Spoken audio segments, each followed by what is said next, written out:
はい、こんにちは。今日はね、ファイル版かやっていきたいと思います。前回制圧したドローン基地に作業環境を整えたんだけど、この先にまたドローン基地があるんだよね。なので今回はあいつは制圧したいということで行ってみましょう。まず準備として荷物がまだ足りないので停泊した場所まで取りに行きます。雑品をいろいろ積み込んだりもしてるんだけど、必要なのはニトロセルロース。爆薬で打ち出す動きを試してみようってのが今回の試みですね。まあこんなもんでいいかな。これを作業場所まで持っていきます。よし。でまずは基本的な動きを確認していきます。これは前回の前半で使ったショットガンの試作段階のものなんだけど、こいつをちょっと改造してここに火をつけてみると、ほらこの通り爆発の反動で吹っ飛ぶ力と手で引っ張る力がある程度均衡した状態だと、こんな風に一旦前に飛んだ後で戻ってくるてな動きになります。やりたい動き自体は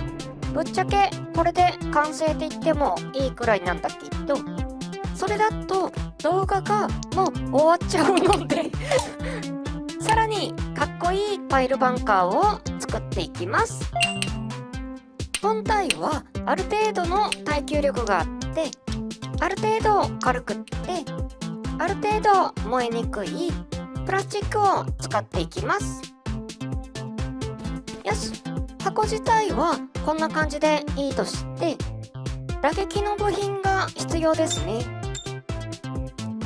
腕に装備するイメージなので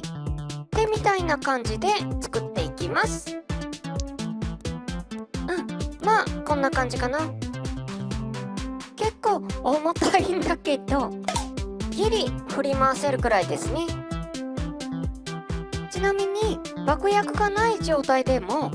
重さだけでもファイルバンカーみたいな動きになるので、これもある意味一つの完成形と言ってもいいんだけど、まだ動画を終わらせるには早いのでこのまま続けます。よし。とりあえず普通に殴ってどのくらいダメージが出るか確認しとこうかな。ありゃ、ちょっとダメージが弱すぎるか。見た目の割には全然ですねこれは刃物じゃなくって塊を使ってるので斬撃ダメージが入らないってのが根本的な問題なんだけど、試しに刃物をつけてみるとまともなダメージが入りますね。っていうか普段武器としては当然のように刃物を使ってるから忘れてたけど、こんなに違うのか。その中間くらいの太さだとどうだろう。ダメージ効率は良くなったような気がするんだけど、薄くなった分壊れやすくなったかな。これね、もともと刃物だと壊れやすいのも分かってて、当たりどころが良すぎると耐久度がどんどん削れていくんだよね。まあ刃物の方がダメージ効率がいいってのを再確認できたのはいいとして、この拳みたいなフォルムが気に入ってるので、ひとまずこれで話を進めます。よし。次はこいつに爆薬をつけていきます。爆薬の量は悩みどころなんだけど、試しながら調整していくしかないかな。とりあえずこれで。で、一発だけだと物足りないので、連続爆発できるようにしたいんだよね。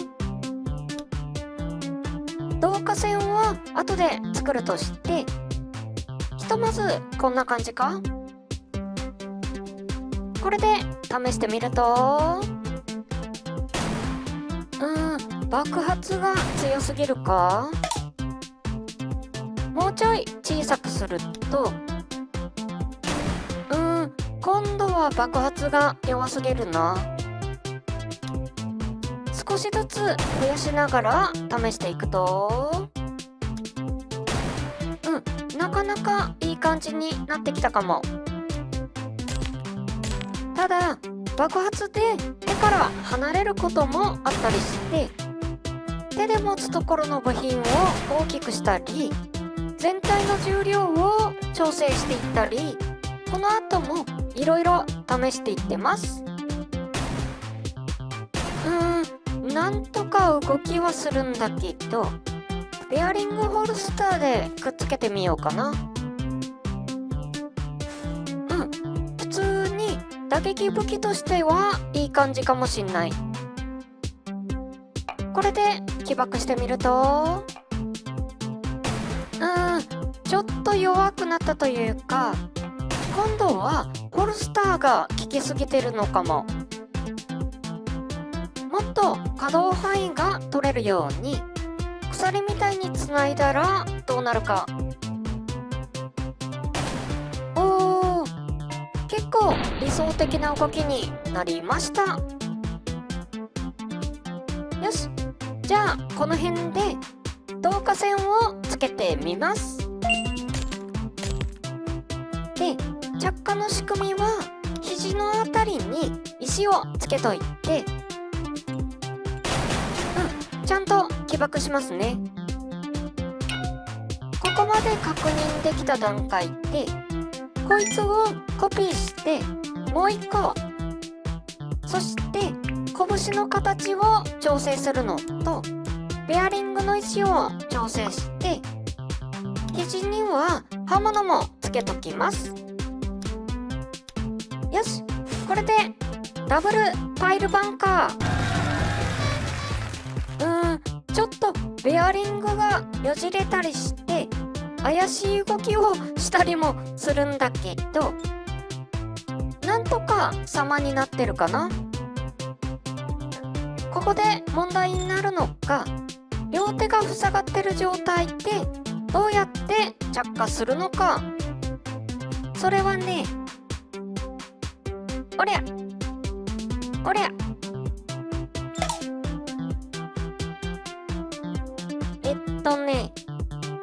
勘のいい方は何をやりたいのかお気づきかと思うんだけど、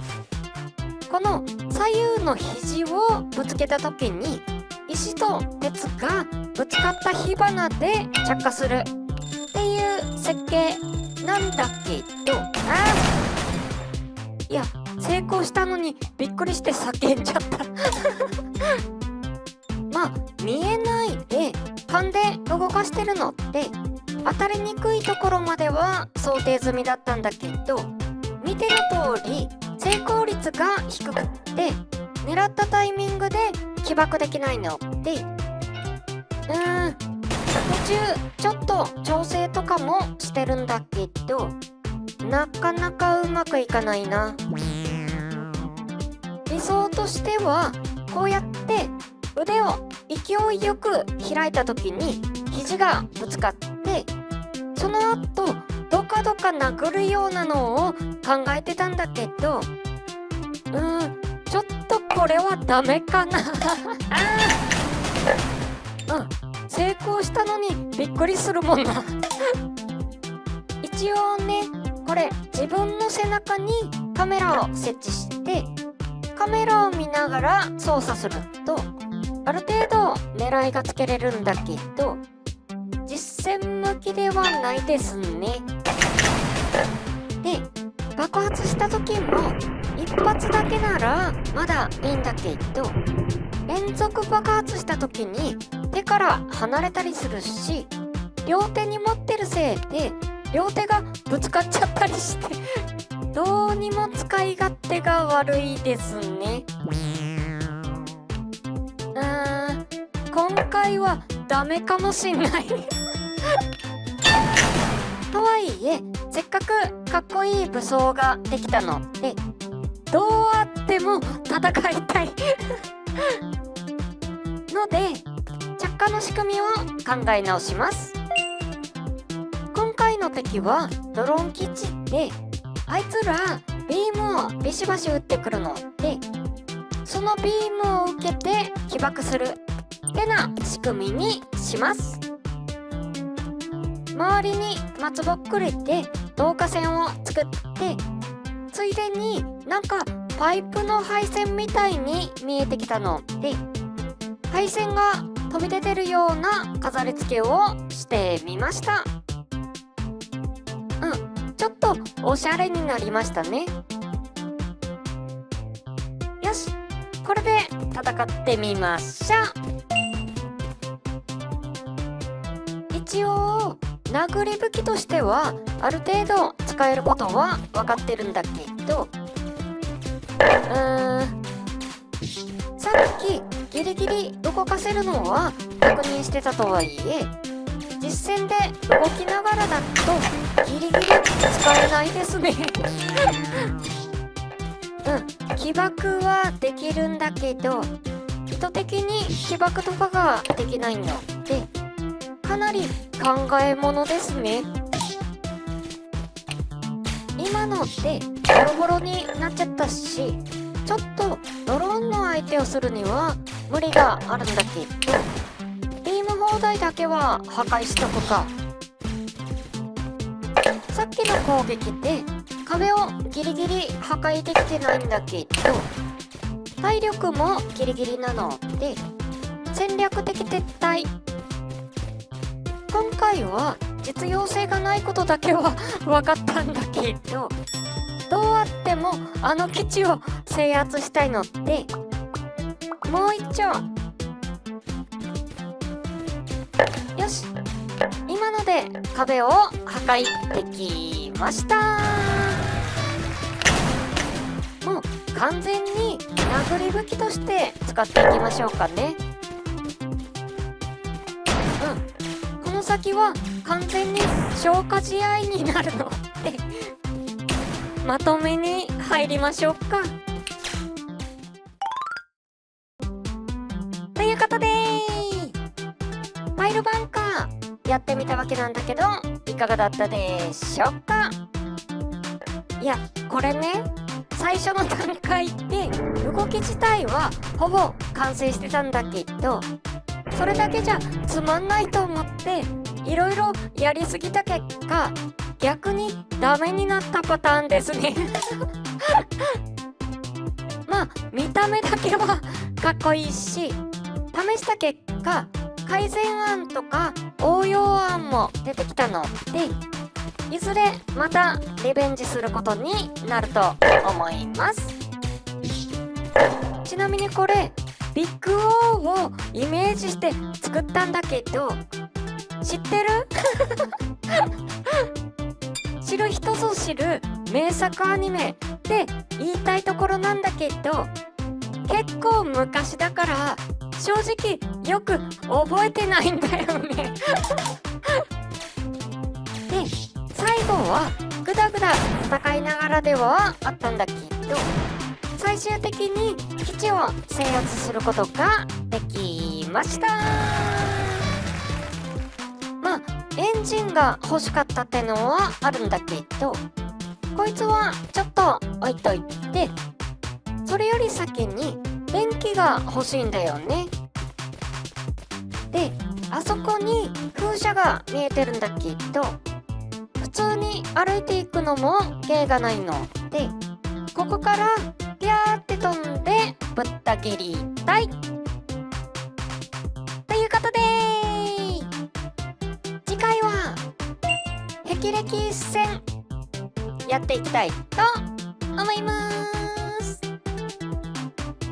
はい、じゃあ今日はこの辺でバイバーイ。